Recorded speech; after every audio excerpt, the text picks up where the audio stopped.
All right, so today we're going to be addressing a blend door actuator issue that this truck has.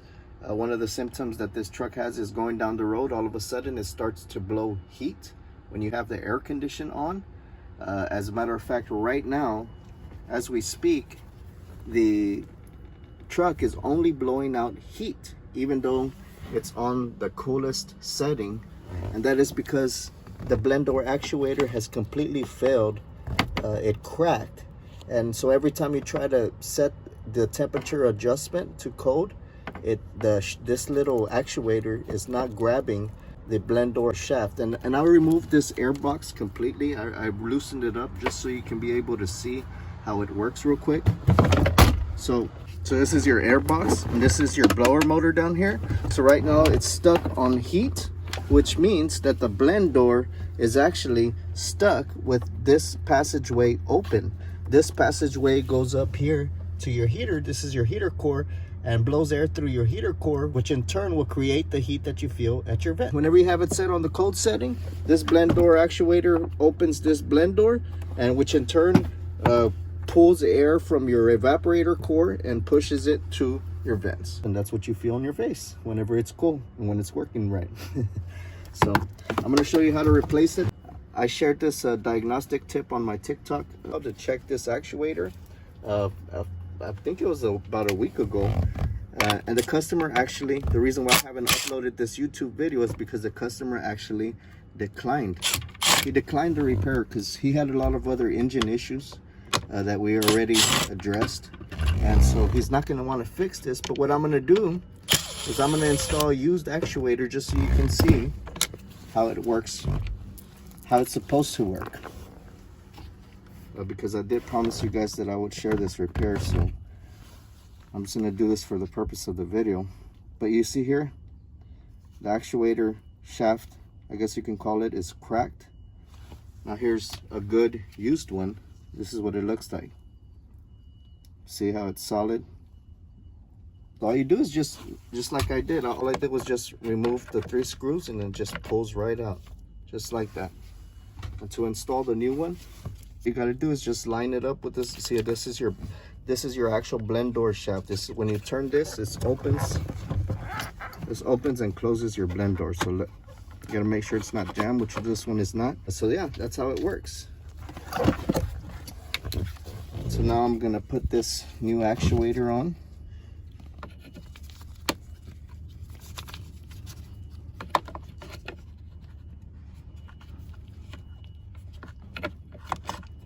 And just line it up. You put it on just like that. I'll flip it over so you can see it better. See, that's all I did. All I did was just line it up with that shaft. Now I'm gonna screw it on with the 3 screws. And it's pretty much the same thing on any car or truck.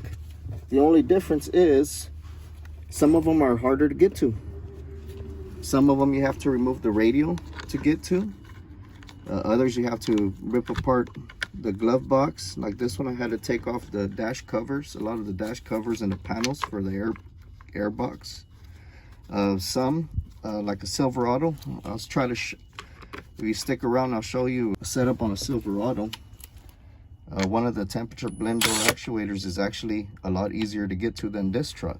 This truck is an international work star. A lot of the viewers on TikTok were asking, isn't that a semi-truck? When I shared the little video clip. And yes, it is a semi-truck. But all cars and trucks are similar. They all have actuators like this. They all have blend doors. All right, so that's tight. So now I'm going to plug it back in just so you can see how it works whenever it's working properly.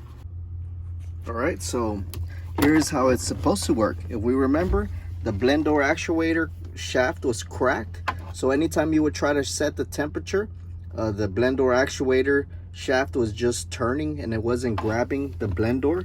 So in turn, it was stuck on the heat setting. Right now it's on the heat setting, which was blowing air towards the heater core at all times. And now this is how it's supposed to work. Remember, this is the blend door, the same blend door, but the passageway is going to be open towards the code setting. Whenever I set it towards the code setting, now that it's working the way it should, code setting, you notice my blend door is now opening to direct air from the evaporator core to the vents. There, that's the code setting. Now, this actuator failed with a cracked shaft, right? The shaft was cracked on my actuator. A lot of the actuators on the cars aren't plastic, like the way this shaft is actually plastic, and they fail pretty often. A lot of the cars don't have a plastic shaft like this one. The actuator is actually metal, so those last longer, but the actuator itself does fail to where it just doesn't come on. It doesn't turn on, it doesn't move, it doesn't do anything. It's just dead. So in that case, the actuator itself would have to be replaced as well. Another symptom whenever these actuators fail is you'll hear them clicking whenever you turn the truck on, or when you set the temperature to cold or hot, you'll hear it clicking, or there's some that you can even hear knocking. They sound like that whenever they fail. So just keep that in mind also. If your truck is doing that, we'll check the actuator. It might be a bad actuator also. All right, and this is the setup on a Silverado. This Silverado is a 2007, and you'll notice here you have two temperature settings. This is a dual climate zone setup. So what that means is, as far as your actuators are concerned, your blend door actuators, you'll have two temperature blend door actuators, one for the driver's side and one for the passenger side. So common failure on these setups is that you'll get cold air on one side and hot air on the other side, and sometimes they'll be stuck like that, or sometimes it'll just start acting up as you're driving. Like on this specific truck, I know that we have the driver's side actuator is acting up because when you drive it, all of a sudden it starts to blow heat, and you have to pull over, you have to turn the truck off and turn it back on for it to start working again. So that's a common failure on this setup also. And I'll show you where the temperature blend door actuator is for this truck on a Silverado. You'll see that it's not hard to get to on this truck at all. But there's some trucks or some cars that their setup is a lot more difficult to get to. Some of them you have to remove the glove box. Others you have to remove the radio just to get to it. You have to look up the manufacturer to see where the locations of your actuators are.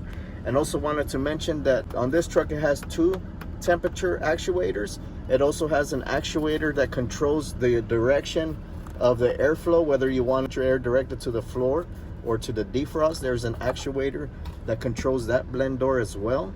I just wanted to mention that. So if you have a failure where it's stuck on defrost, most likely your blend door actuator is acting up as well. If I come across one, I'll be sure to share it. So make sure you subscribe to this channel. I work on both regular cars and on big rigs.